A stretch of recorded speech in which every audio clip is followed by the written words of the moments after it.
नमो अरिहन्ताणं नमो सिद्धाणं नमो आयर्याणं नमो वज्रायाणं नमो लोये सवसाहुणं। मंगलं भगवान् वीरो मंगलं गौतमो गणी मंगलं कुन्दकुन्दारो धर्मोऽस्तु मंगलं सर्वमङ्गलमाङ्गल्यं सर्वकल्याणकारकं प्रधानं सर्वधर्माणां जैनं जयतु शासनम्। वन्दितु सर्वसिद्धे धूमचलमणोमवं गतिं पत्ते वोच्छामि समयपाहुः मृण्मयीसुधकेवली हणिदम्।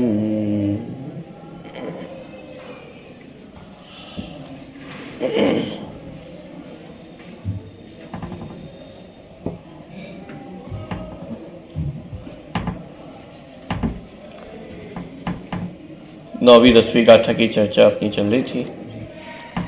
गाथा का पाठ यहाँ से करते हैं। प्रश्न क्रमांक 94।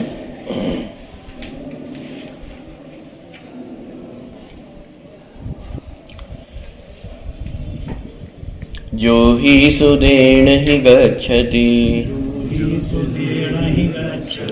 अप्पाणमिणं तु केवलं शुद्धम् तं सुधकेवलिमिषिणो भणन्ति लोयपदीवैरा।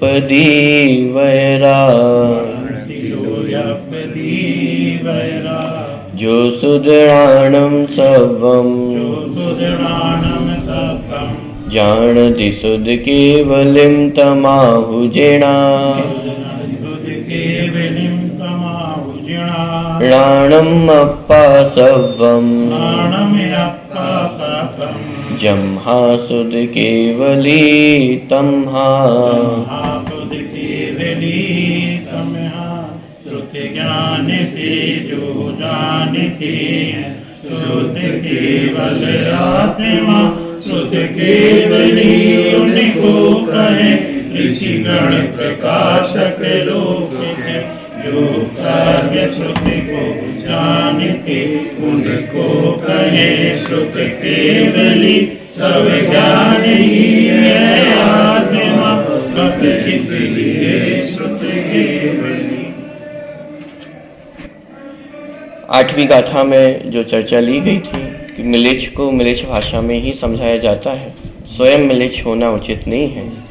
उसी प्रकार व्यवहार परमार्थ को व्यवहार भाषा में समझाया जाता है, लेकिन व्यवहार का अनुसरण करने योग्य नहीं है। इस प्रकार की चर्चा वहाँ ली थी।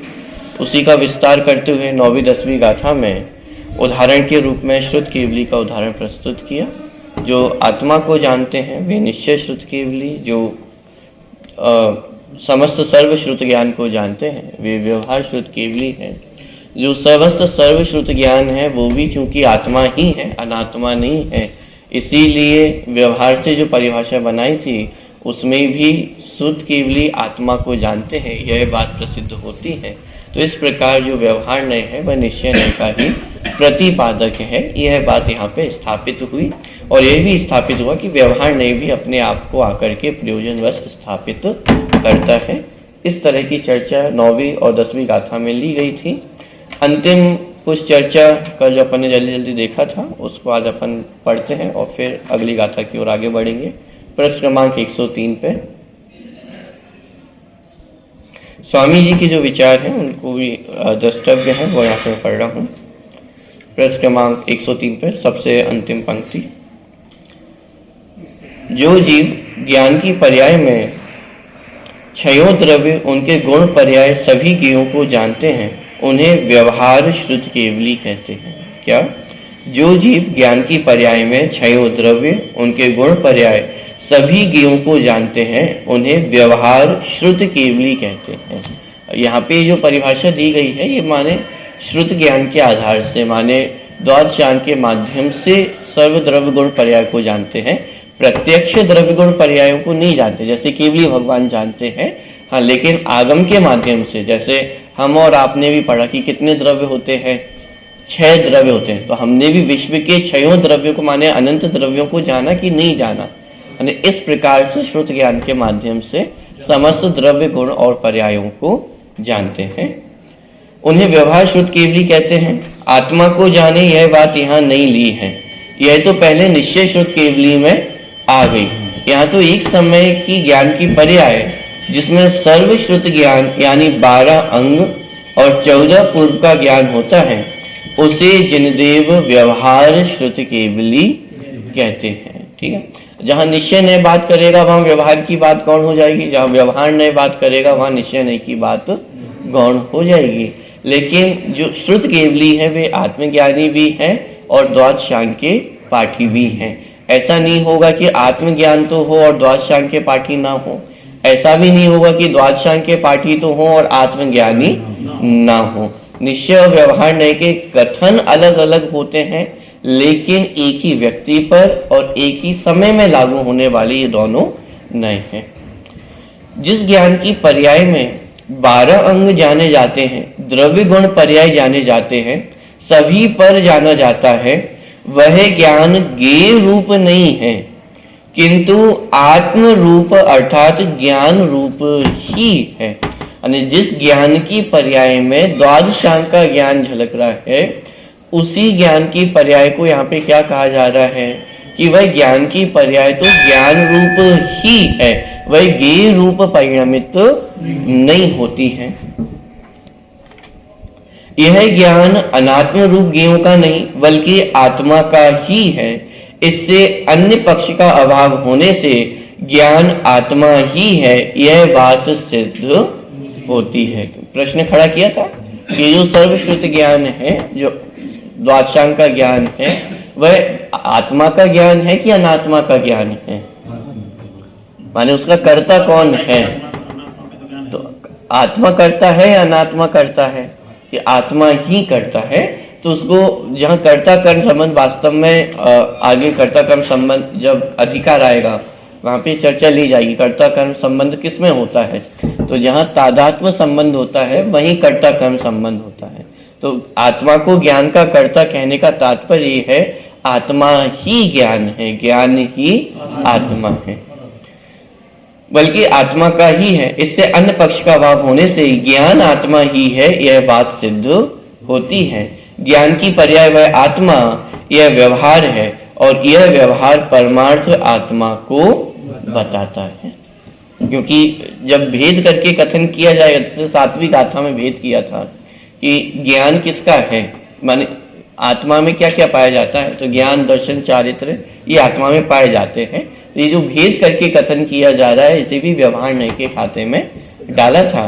तो वही बात यहाँ पे ज्ञान की पर्याय वह आत्मा, यह व्यवहार है, क्योंकि यहाँ पे भेद खड़ा किया, ज्ञान अलग और आत्मा अलग। आत्मा का ज्ञान तो भेद खड़ा हो गया, गुण और गुणी में भेद हुआ, तो इसलिए इसे व्यवहार नए का कथन कहेंगे। व्यवहार है और यह व्यवहार परमार्थ आत्मा को बताता, क्योंकि ज्ञान के माध्यम से हम प्रसिद्धि किसकी कर रहे हैं? आत्मा में अनंत गुण है, ज्ञान दर्शन चारित्र सुख वीर्य, तो इन गुणों के माध्यम से प्रसिद्धि किसकी की है? आत्मा की प्रसिद्धि की है। द्रव्य की परिभाषा क्या है? गुणों के समूह को द्रव्य कहते हैं। द्रव्य को समझाना है, समझाया किसके माध्यम से जा रहा है? गुणों के माध्यम से। गुणों के समूह को द्रव्य कहते हैं। गुणों के समूह को कहकर के प्रसिद्धि किसकी हो रही है? द्रव्य की प्रसिद्धि हो रही है। माने गुणों के माध्यम से समझाया किसको जा रहा है? द्रव्य को समझाया जा रहा है। आत्मा का ज्ञान, तो ज्ञान कहकर के समझाया किसको जा रहा है? आत्मा की प्रसिद्धि की जा रही है, आत्मा को समझाया जा रहा है। तो इस बात से सिद्ध होता है कि व्यवहार के माध्यम से परमार्थ को समझाया जाता है। इस प्रकार परमार्थ को समझाने वाला व्यवहार है तो अवश्य, परंतु व्यवहार अनुसरण करने योग्य नहीं है। समझाने के लिए आत्मा में ज्ञान है, दर्शन है, चारित्र है, सुख है, वीर है, ऐसे भेद कर करके समझाए जाएंगे, लेकिन समझा क्या जाएगा कि एक आत्मा एक अभेद वस्तु ही है, उसमें ऐसे अलग अलग भेद नहीं है। जैसे उदाहरण के लिए अपन ने देखा था, जैसे बोरी में गेहूं भर दिए हों, तो ऐसे आत्मा में ज्ञान दर्शन चारित्र गुण भरे हों ऐसा नहीं है, क्योंकि उस गेहूं की बोरी में एक एक गेहूं का अपना स्वतंत्र अस्तित्व है। लेकिन आत्मा में जो अनंत गुण व्याप्त हैं उनका ऐसा अलग अलग अस्तित्व नहीं है। ज्ञान अलग हो, दर्शन अलग हो, चारित्र अलग हो, ऐसा अलग अलग अस्तित्व नहीं है। एक अखंड आत्मा है, उस अखंड आत्मा में ही भेद करके समझाया जाता है, क्योंकि यदि भेद ना करें तो फिर समझाना संभव ही नहीं होगा। समझाने के लिए भेद करने ही पड़ेंगे। ठीक, इस प्रकार परमार्थ को समझाने वाला व्यवहार है तो अवश्य, परंतु व्यवहार अनुसरण करने योग्य नहीं है। एक त्रिकालिक ज्ञायक भाव का अनुसरण करना ही परमार्थ है।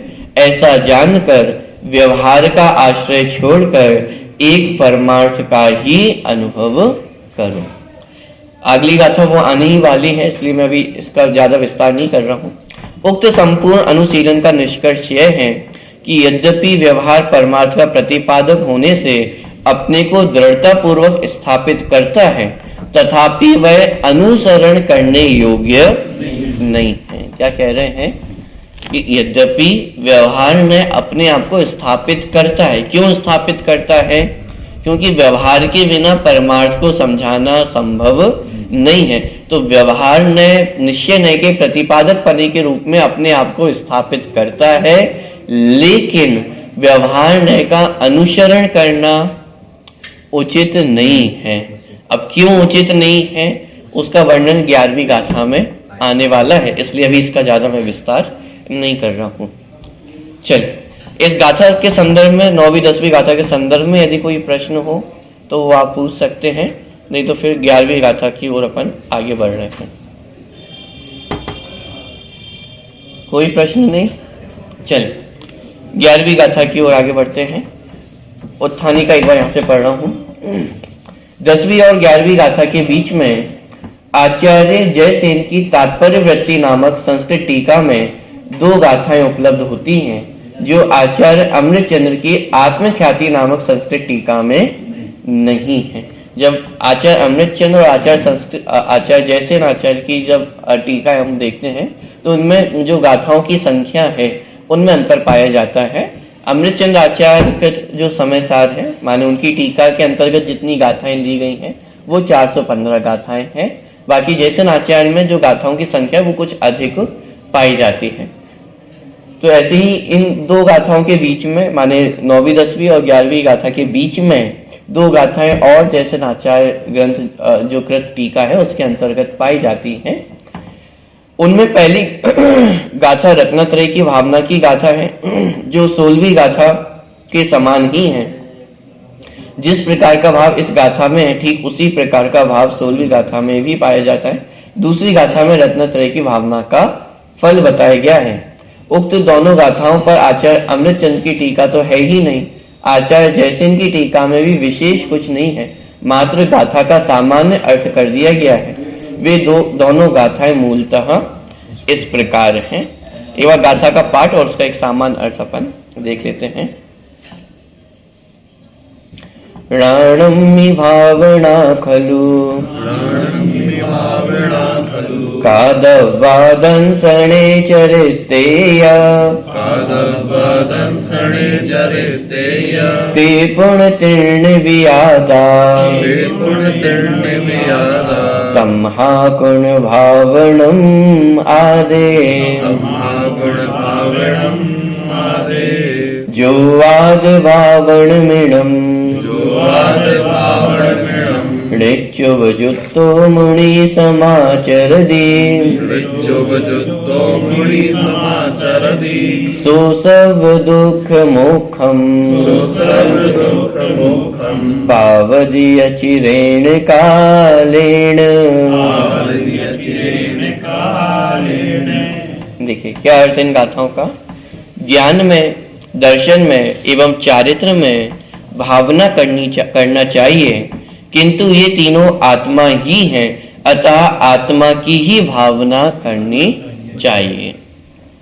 देखिए ये जो गाथाएं आई हुई हैं, मूलतः यदि इन्हें इन गाथाओं को ना भी लिया जाए तो मूल जो समय सारथी का प्रतिपाद्य जो विषय चल रहा है और जो धारा प्रवाह से विषय चल रहा है उसमें कोई भी फर्क पड़ने वाला नहीं, कोई अंतर पड़ने वाला नहीं है। और ये जो दो गाथाएं आई हैं, मानी इन दो गाथाओं के माध्यम से ऐसा भी नहीं है कि दोनों गाथाएं बिना प्रयोजन वश यहाँ पे रखी गई हो, ऐसे ही रख दिए हो, ऐसा भी नहीं है। यदि अर्थ अपन देखना चाहे तो पिछले विषय से ये अर्थ एक प्रकार से जुड़ता भी है, क्योंकि निश्चय व्यवहार नहीं की ही चर्चा पहले चल रही थी और यहाँ पे भी ये कहा जा रहा है कि ज्ञान दर्शन चारित्र में जो आत्मा है उसमें लीन होना चाहिए।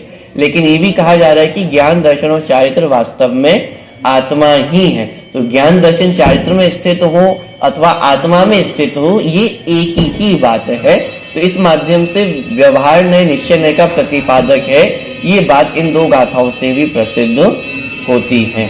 तो ये जैसे नाचार्यकृत जो संस्कृत टीका है उसमें ये दो गाथाएं पाई जाती हैं, लेकिन अमृतचंद्र आचार्यकृत जितनी टीकाएं हमें प्राप्त होती हैं उनमें इन दो गाथाओं का वर्णन प्राप्त नहीं होता। इसलिए अमृतचंद्र आचार्य की इस पर टीका भी, इन दो गाथाओं पे टीका भी उपलब्ध नहीं होती है। आचार्य जयसेन आचार्य की द्वारा इस पर संस्कृत टीका भी उपलब्ध होती है, लेकिन उसमें भी इन गाथाओं का जो सामान्य अर्थ है वो ही किया गया व्याख्या में।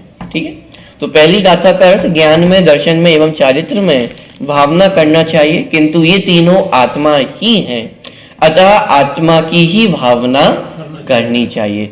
व्यवहार नय से ये कहा जाएगा कि ज्ञान दर्शन चारित्र की भावना करो, और निश्चय नय से ये कथन किया जाएगा कि आत्मा की ही भावना करनी चाहिए।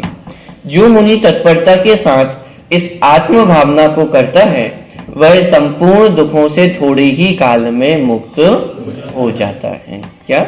ये जो मुनि तत्परता के साथ इस आत्म भावना को करता है वह संपूर्ण दुखों से थोड़े ही काल में मुक्त हो जाता है। माने सीधी सीधी जो आत्म भावना की प्रेरणा यहाँ पे दी गई है और ये बताया गया है कि दुखों से मुक्त होने का उपाय आत्म भावना ही है, इसके अतिरिक्त दुखों से दूर होने का और कोई उपाय नहीं है। दूसरी जो विशेष बात इसमें से निकल के आ रही है, जो पहली गाथा थी उसमें चर्चा ली गई थी कि ज्ञान दर्शन और चारित्र की भावना करनी चाहिए, उसी गाथा में फिर ये भी कहा कि ज्ञान दर्शन और चारित्र वास्तव में आत्मा ही है, इसलिए आत्मा की भावना करनी चाहिए। व्यवहार ने कथन करेगा तो ज्ञान दर्शन चारित्र की बात करेगा, और निश्चय ने बात करेगा तो वो आत्मा की ही बात करेगा, एक अखंड अभेद वस्तु की ही बात करेगा।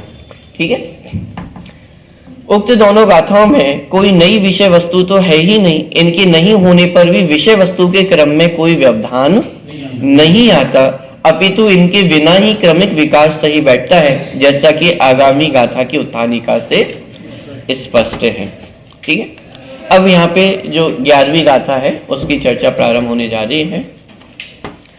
अब यह प्रश्न उपस्थित होता है कि जब व्यवहार नय ने परमार्थ प्रतिपादकत्व के कारण अपने को भली भांति स्थापित कर लिया है तो फिर उसका अनुसरण क्यों नहीं करना चाहिए। अब देखिए आचार्य कुंद कुंद के मन में भी ये बार बार दुविधा चल रही है। छठी सातवीं गाथा में बहुत दृढ़ता पूर्वक परम शुद्ध निश्चय नय को स्थापित किया, और परम शुद्ध निश्चय नय के माध्यम से एक ज्ञायक भाव के स्वरूप को स्पष्ट किया। फिर उनके मन में विचार आया होगा कि कहीं जीव स्वच्छंदी ना हो जाए, कहीं व्यवहार का सर्वथा ही निषेध ना कर दे, तो फिर 8वीं गाथा के माध्यम से व्यवहार का प्रयोजन स्पष्ट किया कि व्यवहार नय का कथन क्यों किया जाता है। तो वे शिष्य का भी प्रश्न खड़ा हुआ कि साहब यदि व्यवहार नय है ही है, छोड़ने योगी ही है, तो फिर व्यवहार नय का कथन क्यों करना। तो इसलिए फिर 8वीं गाथा लिखी। छठी सातवीं गाथा में एकदम परम शुद्ध निश्चय नय की बात चल रही थी, माने निश्चय नय में भी उत्कृष्ट जो कथन होते हैं, सर्वोत्कृष्ट जो चर्चा है वो छठी सातवीं गाथा में की, डायरेक्ट उसके बाद 8वीं गाथा में आकर के व्यवहार नय का प्रयोजन स्पष्ट किया कि व्यवहार नय का कथन क्यों किया जाता है। 9वीं 10वीं गाथा में उसी के लिए उदाहरण प्रस्तुत किया और ये स्थापित किया कि व्यवहार नय प्रतिपादक है, निश्चय नय प्रतिपाद्य है। तो प्रतिपादक पने के रूप में व्यवहार नय अपने आप को आकर के स्थापित करता है। अब पुनः आचार्य कुंद कुंद के मन में शंका खड़ी हुई कि व्यवहार नय का मैंने इतना वर्णन कर दिया है, अब यदि कोई जीव व्यवहार नय को ही अनुसरण करने योग्य मान ले तो, क्योंकि आचार्य कुंद कुंद ही गाथा लिख कर के आए हैं कि म्लेच्छ को म्लेच्छ भाषा में समझाने के लिए व्यवहार का प्रयोग किया जाता है। 9वीं 10वीं गाथा भी उसी के लिए समर्पित है, क्योंकि निश्चय का प्रतिपादक है, इसलिए व्यवहार नय आकर के अपने आप को स्थापित करता है। अब कोई जब इतना वर्णन व्यवहार के संबंध में कर दिया है तो फिर स्वच्छंदी जीव ना हो जाए। दोनों समस्याएं हैं, एकांत चाहे निश्चय का हो या व्यवहार का हो, दोनों ही खतरनाक हैं। 6ठी 7वीं गाथा में उन्हें शंका हो रही थी कि निश्चय का एकांत ना खड़ा हो जाए, तो 8वीं 9वीं 10वीं गाथाएं लिखी। 8वीं 9वीं 10वीं गाथा लिखने के बाद ये शंका खड़ी हो रही है कि कहीं व्यवहार का एकांत खड़ा ना हो जाए, तो अब 11वीं गाथा यहाँ पर लिख रहे हैं। देखिए, अब यह प्रश्न उपस्थित होता है कि जब व्यवहार ने परमार्थ प्रतिपादकत्व के कारण अपने को भली भांति स्थापित कर लिया है, तो फिर इसका अनुसरण क्यों नहीं करना चाहिए। प्रश्न सहज ही खड़ा होता है कि यदि व्यवहार ने अपने आप को स्थापित करता है तो फिर उसका अनुसरण क्यों ना करें। ये प्रश्न और भी महत्वपूर्ण तब हो जाता है जब हम ये समझते हैं कि दोनों नए सम्यक श्रुत ज्ञान के अंश हैं। माने निश्चय नय तो सम्यक ज्ञान है ही, लेकिन व्यवहार नय भी सम्यक ज्ञान ही है। व्यवहार नय मिथ्या ज्ञान नहीं है, व्यवहार नय असत्य नहीं है, व्यवहार नय भी सम्यक श्रुत ज्ञान का ही अंश है। सम्यक श्रुत ज्ञान का अंश होने पर भी निश्चय नय को अनुसरण करने योग्य कहते हैं और व्यवहार नय को छोड़ने योग्य कहते हैं। तो ये दुविधा क्यों खड़ी होती है, इस पूरी चर्चा यहाँ पे चलने वाली है। इस प्रश्न के उत्तर स्वरूप ही 11वीं गाथा का जन्म हुआ है, जो इस प्रकार है। देखिए, गाथा का पाठ करते हैं। 11वीं गाथा प्रश्न क्रमांक 106। व्यवहारो भूदत्तो भूदत्तो देशिदो दुसुद्धर्णो भूदत्थमस्सिदो खलु सम्मादिष्ठि हवदि जीवो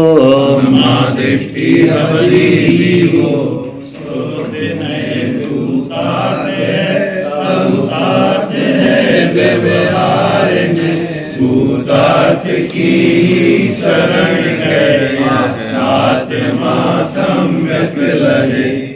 देखिए क्या कहा जा रहा है, व्यवहारो भूदत्तो। व्यवहार नय कैसा है, अभूतार्थ है। भूदत्तो देशिदो दुसुद्धर्णो, और जो शुद्ध नय है, शुद्ध नय मतलब निश्चय नय है, वह कैसा है, भूदत्तो अर्थात भूतार्थ है।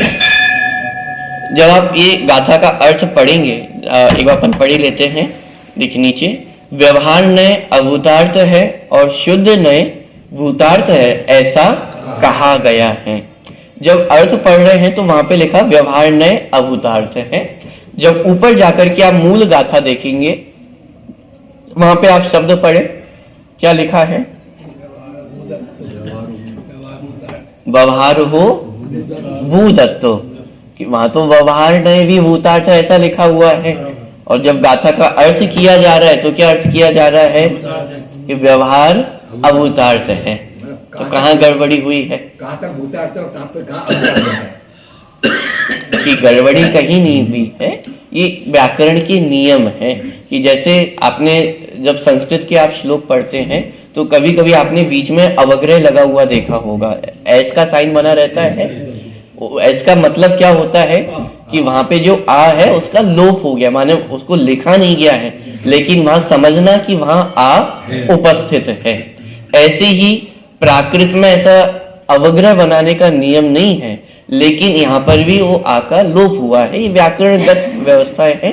व्यवहारो, यहाँ पे ये समझना कि वहां पे अ है, व्यवहारो अभूतत्व, और ये हम अपने मन से नहीं करें, क्योंकि जब आगे चल करके अमृतचंद आचार्य की टीका हम पढ़ेंगे तो वहां पे अमृतचंद आचार्य भी इसी प्रकार से व्यवहार नय को अभूतार्थ कह करके उसकी पूरी व्याख्या करते हैं। आचार्य जयसेन भी और आचार्य अमृतचंद्र आचार्य भी। आचार्य जयसेन इसमें एक और विशेष अर्थ का प्रतिपादन भी करते हैं, जब अपन उनकी टीका पढ़ेंगे तो वो अपन समझेंगे, लेकिन यहाँ पे कोई अपने मन से कोई अर्थ नहीं किया गया है। आचार्य अमृतचंद्र की आप टीका उठा करके देखेंगे तो वहां पे भी आचार्य अमृतचंद्र ने व्यवहार नय को अभूतार्थ कह करके ही आगे की पूरी व्याख्या की है। तो इस बात से हमें समझ में आता है कि यहाँ पे मूलतः अभूतार्थ शब्द है, लेकिन व्याकरण के नियमों के कारण उसको लोप करने के कारण भूदत्तो इस प्रकार लिखा गया। व्यवहारो भूदत्तो कि व्यवहार नय कैसा है, अभूतार्थ है, और भूदत्तो देशी दो दू सुदृढ़, और जो निश्चय नय है वह कैसा है, भूतार्थ है, ऐसा कहा गया है। और जो जीव भूतार्थ का आश्रय लेता है वह जीव निश्चय से सम्यक दृष्टि होता है। क्या कहा जा रहा है कि जो भूतार्थ का आश्रय लेता है वह वास्तव में निश्चय से सम्यक दृष्टि होता है। तो जो व्यवहार नय का आश्रय लेगा वो कि अनुसरण करने योग्य निश्चय नय है, माने सम्यक दर्शन का कारण वो निश्चय नय के प्रतिपादित जो विषय वस्तु है वो है। यदि निश्चय नय से प्रतिपादित जो विषय वस्तु है उसका आश्रय लिया जाएगा तो वह सम्यक्त्व का कारण बनता है। व्यवहार नय से प्रतिपादित जो विषय वस्तु है उसका यदि आश्रय लिया जाएगा तो सम्यक्त्व की प्राप्ति नहीं होगी। क्यों? क्योंकि व्यवहार नय क्या कहता है कि ये मनुष्य पर्याय, ये कौन है, ये जीव है। अब यदि हम इस बात का श्रद्धान करेंगे, इस बात का यदि आश्रय लेंगे तो सम्यक की प्राप्ति हो सकती है क्या? कि मनुष्य में तो पुद्गल भी है और जीव भी, असमान जाति द्रव्य पर्याय है, दो द्रव्यों से मिली जुली पर्याय है। अब यदि इसमें हम जीवत्व की स्थापना करेंगे, जीवत्व का श्रद्धान करेंगे तो क्या सम्यक की प्राप्ति होगी? और यदि हमने श्रद्धान कर भी लिया तो ये श्रद्धान कितनी देर का है? जितनी देर की मनुष्य पर्याय उतनी देर का ही श्रद्धान है ना मैक्सिमम। अगली पर्याय में कहीं नारकी हो जाएंगे, कहीं त्रियंश होंगे, कहीं देव होंगे। तो जो हमने श्रद्धान किया था कि ये मनुष्य जीव है, वो श्रद्धान आपका अधिक से अधिक भी कितनी देर चलेगा? जब तक मनुष्य पर्याय तब तक ही तो श्रद्धान चलेगा, उसके बाद क्या होगा? फिर आपको नया श्रद्धान करना पड़ेगा कि मैं त्रियंच हूं, मैं नारकी हूं, मैं देव हूं। इसका मतलब व्यवहार नय का आश्रय लेंगे तो सम्यक की प्राप्ति होने वाली नहीं। तो क्या व्यवहार नय अभूत, तो फिर क्या व्यवहार नय को उड़ा ही दे? तो फिर व्यवहार नय ने क्यों कहा कि ये मनुष्य जीव है? और ये जो कहा था ये सच्चा था कि झूठा था? ये भी सत्य है, ध्यान देना, पहले ही कह चुका हूं व्यवहार नय भी सत्य है, और सत्य मतलब सम्यक ज्ञान का ही अंश है। जितना निश्चय नय सम्यक ज्ञान का अंश है उतना ही व्यवहार नय भी सम्यक ज्ञान का अंश है।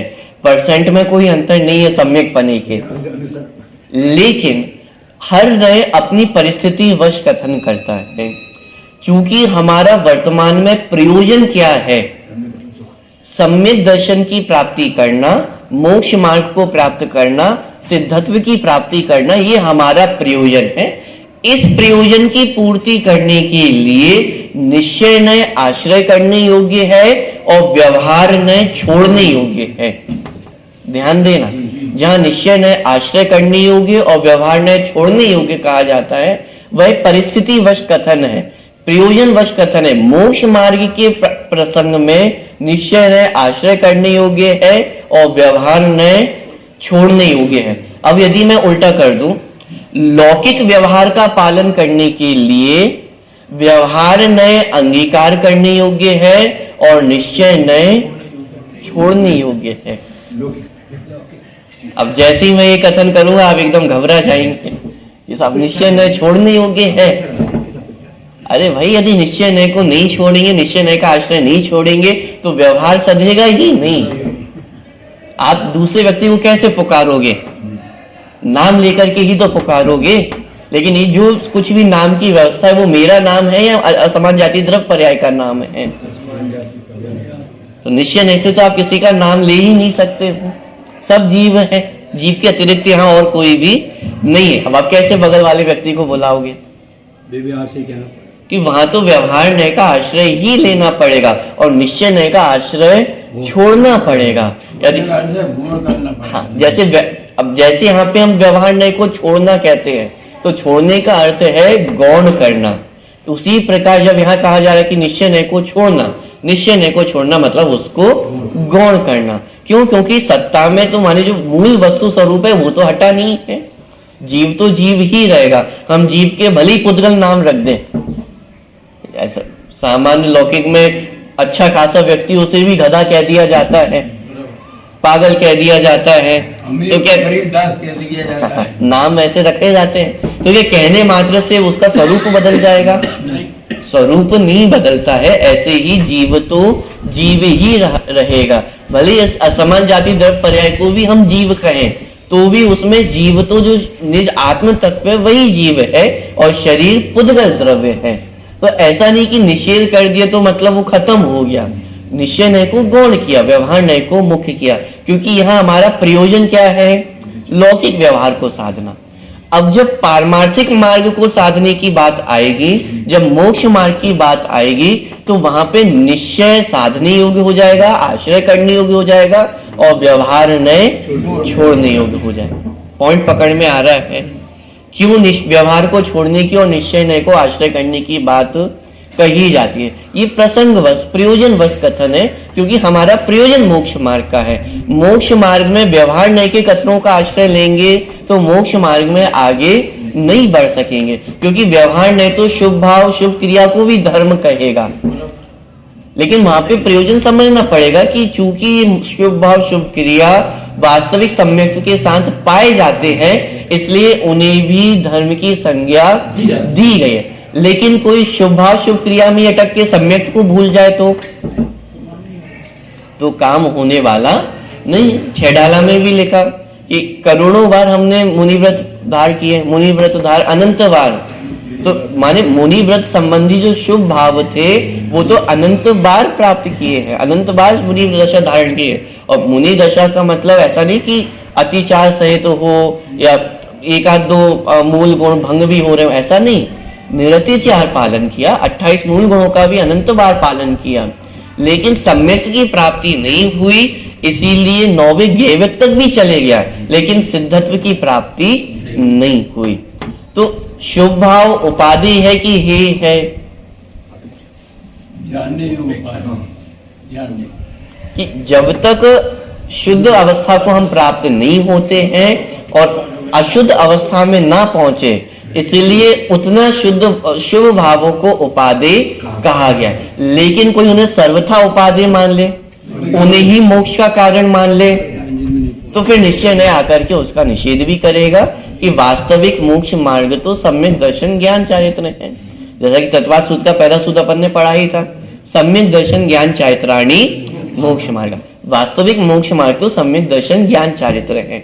हाँ, इस सम्यक के साथ होने वाला जो शुभ भाव है उसे भी मोक्ष मार्ग का नाम दिया जाता है। लेकिन यदि कोई उसे ही वास्तविक मोक्ष मार्ग मान ले तो समस्या खड़ी होगी। इसीलिए मोक्ष मार्ग के प्रसंग में निश्चय नय आश्रय करने योग्य है और व्यवहार नय छोड़ने योग्य है। अब व्यवहार नय छोड़ने योग्य है, इसका मतलब क्या है? अब ये पूरा एक अलग प्रकरण है और ये भी समझने योग्य है, क्योंकि व्यवहार नय छोड़ने योग्य है इसका अर्थ हम ये करते हैं कि बाह्य शुभ भाव और शुभ क्रिया छोड़ने योग्य है। लेकिन व्यवहार नय को छोड़ने का मतलब शुभ भाव शुभ क्रिया छोड़ना नहीं है।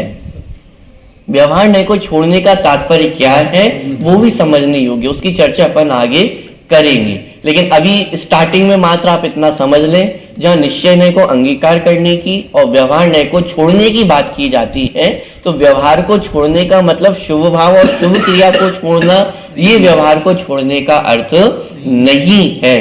क्योंकि सारा विवाद इसी संदर्भ में होता है कि आप तो व्यवहार को छोड़ने की बात करते हो। हाँ, तो व्यवहार को छोड़ने की बात की है, उसमें शुभ क्रिया और शुभ भाव कहाँ से आ गए हैं? धर्म नहीं है। अब व्यवहार को किस प्रकार छोड़ा जाता है उसकी चर्चा सब प्रसंग में आएगी ही धीरे धीरे करके, इसलिए वहां पे अपन करेंगे। ठीक है, चलिए। तो ये गाथा का एक सामान्य अर्थ अपन ने देखा। व्यवहार नय अभूतार्थ है और शुद्ध नय अर्थात निश्चय नय भूतार्थ है, और भूतार्थ नय का जो आश्रय लेता है वह जीव निश्चय नय से सम्यक दृष्टि होता है।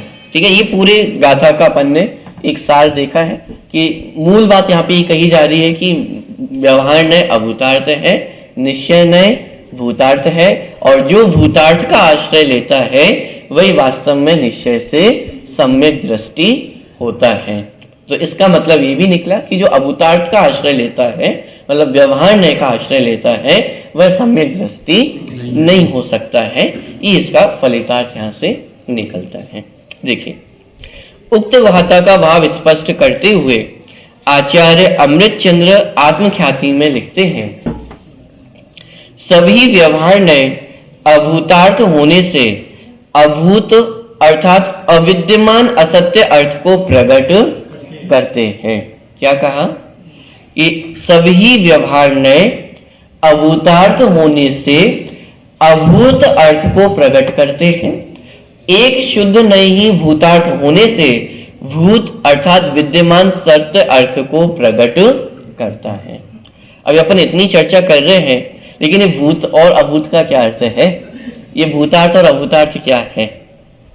यहाँ भूत और अभूत का अर्थ कोई वो भूत पिशाच वाला भूत नहीं है।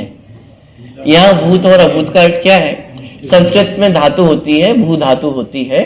उस भू धातु का अर्थ होता है होना, अस्तित्व। जैसे आपने संस्कृत में शब्द रूप भी पढ़े होंगे, भवती भवता भवंती, पठती पठता पठंती पढ़ते थे, ऐसे ही भवती भवता भवंती। तो भू धातु का अर्थ होता है होना।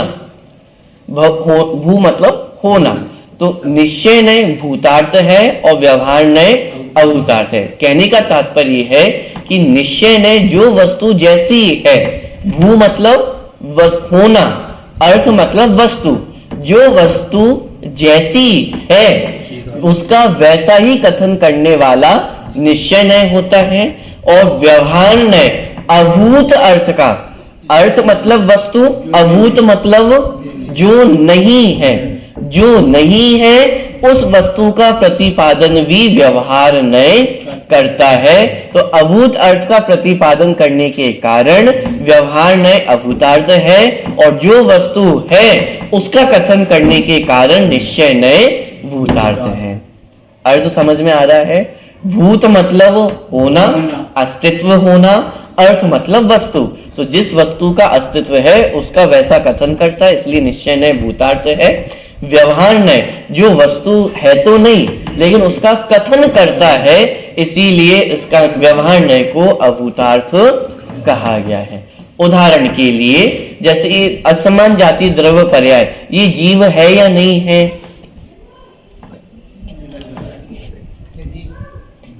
सरल भाषा में कहूं, ये शरीर जीव है या नहीं है? ज्ञान है, वो जीव है। शरीर जीव नहीं है, लेकिन इस शरीर को भी व्यवहार नय क्या कहेगा? जीव आकर के कहेगा। तो इसका मतलब व्यवहार नय ने अभूतार्थ विषय का प्रतिपादन किया। जो वस्तु जैसी नहीं है लेकिन उसको भी वैसा प्रतिपादन किया है, जो नहीं है उसको भी वैसा कहता है। ये शरीर जीव नहीं है, लेकिन इस शरीर को भी यह व्यवहार नय आकर के जीव प्रतिपादित करेगा। बात पकड़ में आ रही है? इसलिए व्यवहार नय को क्या कहा? अभूतार्थ। अब निश्चय नय आकर के क्या कहेगा? ये जो ज्ञान दर्शन स्वभावी जीव है वही जीव, माने मूल जो आत्म वस्तु है, जीव द्रव्य है, उसी को जीव कहेगा, शरीर को जीव नहीं कहेगा। तो निश्चय नय जैसी वस्तु है वैसा ही प्रतिपादन करता है, और व्यवहार नय जो नहीं है उसका भी प्रतिपादन करता है। अब जैसे लौकिक में पानी का घड़ा कहना, पंडित जी की चटनी कहना, ये मेरी ट्रेन है कहना, ये सब व्यवहार नय की उदाहरण है। ना वो चटनी पंडित जी की बनी है, ना वो ट्रेन मेरी है, लेकिन फिर भी हम उसको अपना कहते हैं। ये घर किसका है? मेरा घर है। लेकिन वो घर मेरा है क्या? वो तो अनंत पुद्गल परमाणुओं के मिलने से, माने उनकी समूह रूप अवस्था, स्कंद रूप अवस्था है, उसमें मेरा क्या है?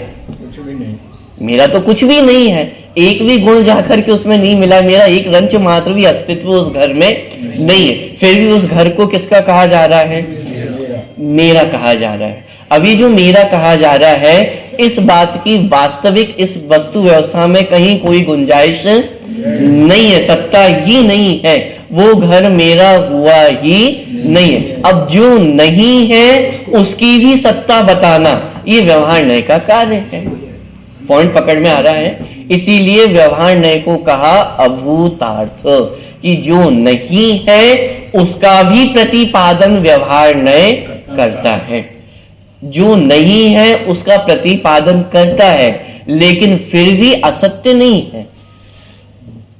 बात पकड़ में आ रही है?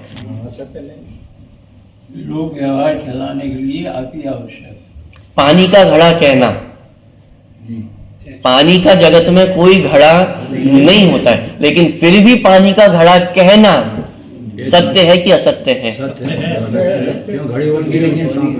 पॉइंट पकड़ में आ रहा है? व्यवहार में मिथ्या नहीं है, असत्य नहीं है, झूठा नहीं है, प्रयोजनवश किया गया कथन है। क्योंकि हमारा प्रयोजन था कि घड़े को छांटना था। कौन सा घड़ा चाहिए? कि साहब जिसमें पानी रखा हुआ है वो वाला घड़ा मुझे चाहिए, तो इसलिए हमने कहा पानी का घड़ा। यद्यपि विश्व में पानी का आज तक कोई घड़ा नहीं बना है, लेकिन फिर भी पानी का घड़ा कहना असत्य नहीं है।